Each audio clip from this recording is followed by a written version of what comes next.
আসসালামু আলাইকুম। আজকের ভিডিওটাতে ইন্টারেস্টিং টপিক নিয়ে সংখ্যা রেখায় যোগ। ক্লাস 6 এর পাঠ্যপুস্তকে কিন্তু এই টপিকটা এভাবেই ছিল। সংখ্যার ধারণা বা সংখ্যার গল্প। তো সংখ্যা রেখায় যোগ কিভাবে করতে পারি? সোজা কথা হচ্ছে 2 প্লাস 3 কত হবে? 5 হবে। এই নরমাল ভাষা। এগুলো 2 প্লাস 1 2 3 বই আছে এগুলা। 3 প্লাস 5 ইকুয়াল টু 8 এগুলো কোনো কনফিউশন নাই। এগুলো অ্যাকচুয়ালি সংখ্যা রেখার প্রয়োজন হয় না। বাট অ্যাকচুয়ালি কিভাবে সংখ্যা রেখা এভাবে যোগ করতে কাজ করে, সংখ্যা রেখায় কিভাবে যোগটা নির্ণয় করা যায় পদ্ধতিটা একটু দেখে রাখা ইন্টারেস্টিং মনে হলো। এই জন্য ভাবলাম যে এই ভিডিওটা বা টিউটোরিয়ালটা করা উচিত। তো যেটা দেখছিলাম 2 প্লাস 3 লিখে যাচ্ছি 2 প্লাস 3 ইকুয়াল টু কত? 5 হবে ফাইন। কেমনে 5 হয় খেয়াল করো। 2 আমি এই যে একটা ফ্লো রেখে সংখ্যা রেখা ড্র করে রেখেছি। সংখ্যা রেখার মধ্যে 2 কোথায় আছে? 2। আচ্ছা এখানে আমি একটা মার্ক করে নিলাম স্টার্টিং পয়েন্ট। তো 2 থেকে 3 এর সাথে 3 যোগ করা হয়েছে। এর মানে 3 ঘর আমি রাইট সাইডে যাব। 2 এটা হচ্ছে স্টার্টিং পয়েন্ট। 2 থেকে 3 ঘর রাইট সাইডে ডান দিকে যাব। 1 2 3 ফাইন। তাহলে এখানে আরেকটা আমি সার্কেল করে নিলাম, মার্ক করে দিলাম।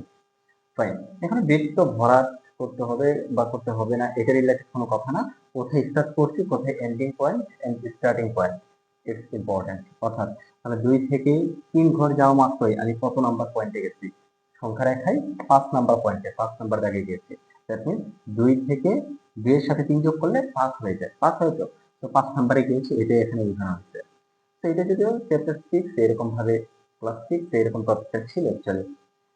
এই জন্য বেসিক্যালি এটা দেখানো। যদি আসলে এটা অনেকটা হাস্যকর বিষয় বলা যায়, ক্ষেত্র বিশেষে কিরকম, বিশেষ করে এগুলো তো আমরা কি ক্লাস 1 বা 2 এর স্টুডেন্টরাই পাই, তাই তো?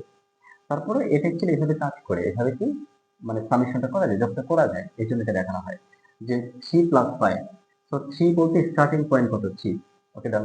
এখন 5 ঘর আর কি রাইট সাইডে ডান দিকে যাইতে হবে। যোগ 5 1 2 3 4 5 ফাইন। তাহলে এখানে আরেকটা আমি সার্কেল করে দিলাম, মানে 8 নাম্বার পয়েন্টটাকে মার্ক করলাম, আইডেন্টিফাই করলাম। আচ্ছা তাহলে এখানে 3 আর 5 যোগ করলে মানে 3 থেকে 5 ঘর যাওয়া মাত্র এখানে 8 পেয়েছিলাম। এর মানে 3 আর 5 যোগ করলে 8 হবে। তো এখান থেকে বেসিক্যালি এটা বোঝা যায়। ওকে ডান। এবার আসো 1 আর 7, 1 আর 7 যোগ করলে 8 হবে। আর কেমন হয় এটা আমরা দেখাইতে পারি। সো 1 কি 1 হচ্ছে কি স্টার্টিং পয়েন্ট, এখান থেকে শুরু করছি সংখ্যা রেখায় 1। এবং কি 7 7 ঘর ডান দিকে যেতে হবে, 7টা ঘর নিতে হবে। 1 2 3 4 5 6 7। ওকে। তাহলে আবার কি আমি এই পজিশনটাই পাচ্ছি। ফাইন, এখানে অলরেডি মার্ক করেছিলাম, এই জায়গায় ধর আবার দিয়েছি। তাহলে 1 থেকে আমি 7 ঘর ডান দিকে গিয়েছি 8 পেয়েছি। এর মানে 1 এর সাথে 7 যোগ করলে আমরা জানি কত? 8 পাই। That's it.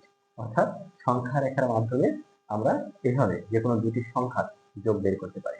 অবশ্য এখন যদি বলো যে স্যার 23 প্লাস 50 কত, তাহলে এই সংখ্যা রেখাটা আরো বিশাল হতে হবে, বড় হতে হবে। তো এটা খাতায় ড্র করাটা বা এই টেকনিকটা অ্যাকচুয়ালি খুব একটা অ্যাপ্লাই করার প্রয়োজন হয় না। তারপরে দেখলাম সংখ্যা রেখা এভাবে যোগ করা যেতে পারে। ধন্যবাদ সকলকে। নেক্সট টিউটোরিয়ালে ইনশাআল্লাহ দেখা হবে। সে পর্যন্ত সুস্থ থাকবে। আল্লাহ হাফেজ।